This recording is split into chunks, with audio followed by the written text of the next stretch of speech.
नमस्कार मित्रों, आज हम आपके लिए एक रोचक कहानी लेकर आए हैं जो भारत की प्राचीन कथाओं से ली गई है। यह कहानी अकबर बीरबल की प्रसिद्ध श्रृंखला से है जो हमें जीवन के महत्वपूर्ण सबक सिखाती है।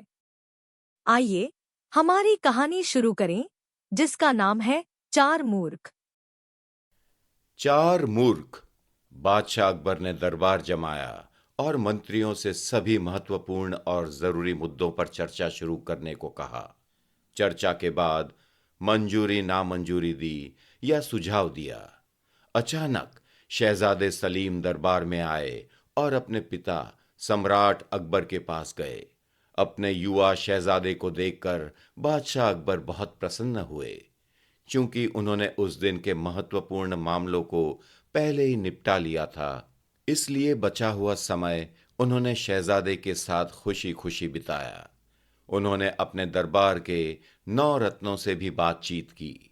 शहजादे और अन्य लोगों के साथ कुछ समय बिताने के बाद अकबर ने सलीम से कहा, बेटा, अब तुम घर जाओ, माँ तुम्हारा इंतजार कर रही होगी।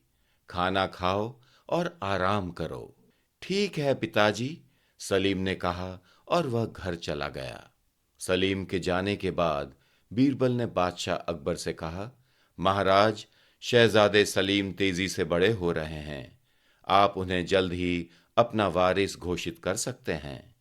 उन्होंने कहा, हमें सलीम को सिंहासन का उत्तराधिकारी घोषित करने में जल्दबाजी करने की जरूरत नहीं है। हालांकि उत्तराधिकारी वंशानुगत है, वह अकेला पर्याप्त नहीं है। उत्तराधिकारी बनाने के लिए उनके पास अच्छा खासा प्रशासनिक कौशल होना चाहिए। सलीम के पास सीखने के लिए और भी बहुत कुछ है, अकबर ने कहा। हाँ, ये सच है महामहिम, बीरबल ने उत्तर दिया।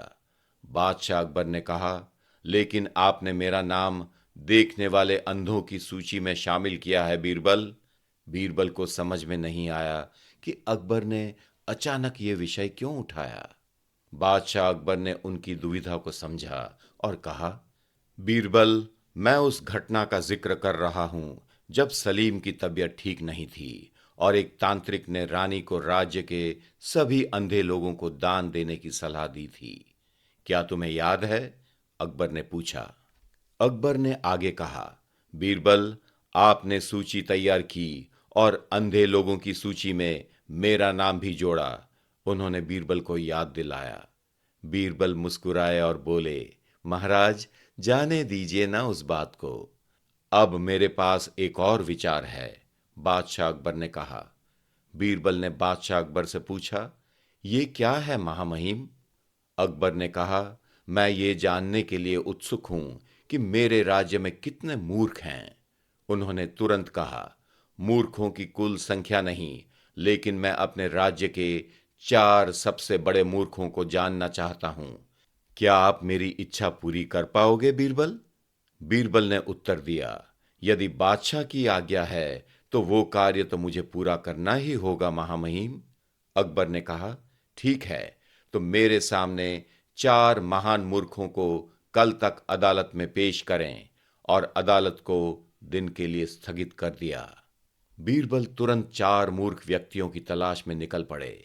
वे आगरा में एक गली से दूसरी गली में गए। जब वे एक सड़क पर चल रहे थे तो उन्हें एक व्यक्ति मिला जो महंगे कपड़े, ताजी मिठाइयां और महंगे उपहार ले जा रहा था। बीरबल को वह व्यक्ति दिलचस्प लगा और उन्होंने उससे बात करने की सोची। बीरबल ने पूछा, नमस्कार श्रीमान, आप सुंदर और महंगी चीजें ले जा रहे हैं। आप बहुत खुश भी लग रहे हैं।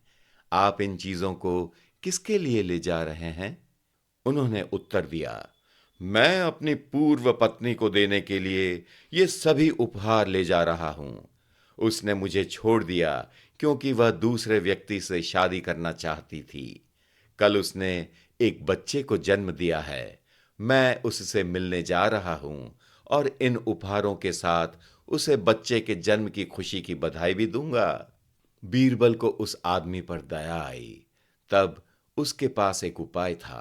उसने उस व्यक्ति से कहा, श्रीमान, क्या कल आप मेरे साथ बादशाह अकबर के दरबार में आ सकते हैं?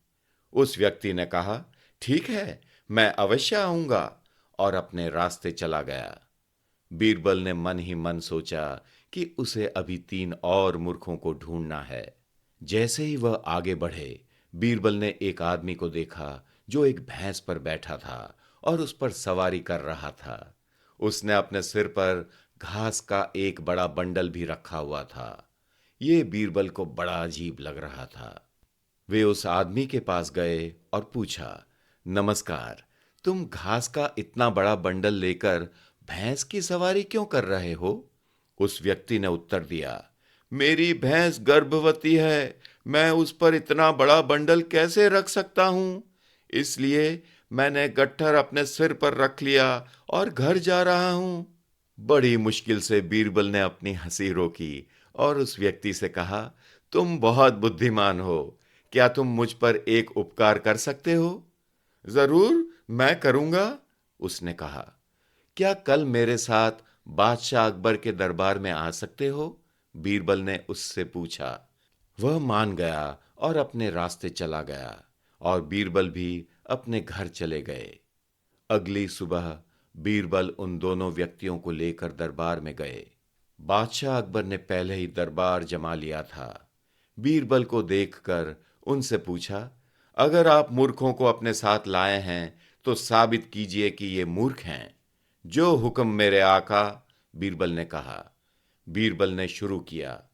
इस व्यक्ति की पत्नी ने उसे दूसरे आदमी से शादी करने के लिए छोड़ दिया। उसका एक बच्चा भी है। उसने इस आदमी को छोड़ दिया क्योंकि वह इसे पसंद नहीं करती थी। लेकिन यहां यह आदमी यह भी नहीं समझ पाया और कल सुंदर और महंगे उपहार लेकर उससे मिलने जा रहा था। इसलिए वह पहला मूर्ख है।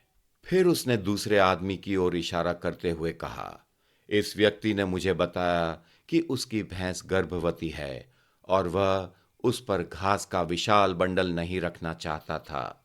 इसलिए उसने गट्ठर को अपने सिर पर रख लिया, लेकिन वह विशाल घास के बंडल के साथ भैंस पर बैठ गया। इसलिए वह दूसरा मूर्ख है, बीरबल ने निष्कर्ष निकाला। ठीक है, मैं आपके तर्क की सराहना करता हूं।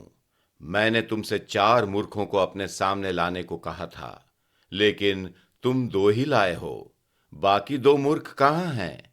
बादशाह अकबर ने पूछा। बीरबल ने नम्रता से उत्तर दिया, महाराज, तीसरे आप हैं। बादशाह ने गुस्से से आग बबूला होकर कहा, बीरबल, तुम्हारी हिम्मत कैसे हुई? मुझे क्षमा करें महामहिम, मूर्खों की तलाश करना एक बेकार काम है। इस तरह के बेकार काम को सौंपना आपको तीसरा मूर्ख बनने के योग्य बनाता है, बीरबल ने विनम्रता से कहा।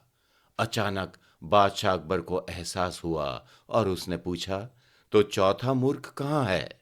यह जानने के बाद भी कि ये एक बेकार काम है, मैं इसे करने के लिए तैयार हो गया। इसलिए मैं चौथा मूर्ख बनने के लिए पूरी तरह से योग्य हूं महामहिम, बीरबल ने उत्तर दिया। बादशाह अकबर हमेशा की तरह खुलकर हंस पड़े और पूरे दरबार में हंसी के ठहाके गूंजने लगे। हमेशा की तरह आज भी बादशाह बीरबल की प्रशंसा किए बिना नहीं रह सके। इस कहानी से हमें यह शिक्षा मिलती है कि हमें अपने आसपास की दुनिया को समझने और उसके अनुसार काम करने की जरूरत है। आप इस तरह की और रोचक कहानियों को सुनने के लिए स्टोरी वेव्स ऐप डाउनलोड कर सकते हैं, जो एप्पल और एंड्रॉयड ऐप स्टोर पर उपलब्ध है। एक स्टोरी वेव्स सब्सक्रिप्शन महज $1 से भी कम प्रति माह की दर से मिलता है, जो आपके परिवार के लिए गुणवत्तापूर्ण कहानियों को लाने का सबसे सस्ता तरीका है। हमारे ऐप पर सभी नई कहानियां उपलब्ध हैं और सबसे रोमांचक सामग्री केवल ऐप पर ही मिलती है। हमारे YouTube चैनल को सब्सक्राइब करें और इंस्टाग्राम, टिकटॉक और स्पॉटिफाई पर स्टोरी वेव्स को फॉलो करें ताकि आप आगामी सामग्री के बारे में अपडेट रहें। धन्यवाद। आप सबने हमारी कहानी सुनी।